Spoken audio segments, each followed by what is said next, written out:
Alright guys, real quick, short one. Problematic Jeeps, obviously. But this one had a misfire. I tested it, you know, you don't really usually just go with these things. So I put it on live data, seen the misfire. The misfire was on cylinder 2. Not because of this set it, but I checked it. And for me, it never says the fuel injector circuit open. It always just says misfire. So obviously we tested it. Get you one of these. They have cheap ass ones. This one was like 80 bucks. It was like a whole kit, but you can get cheap ones from Walmart for like 15.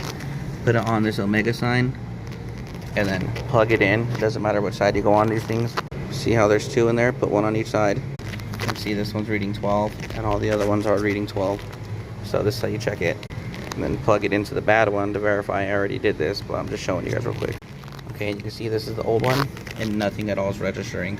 So this is bad.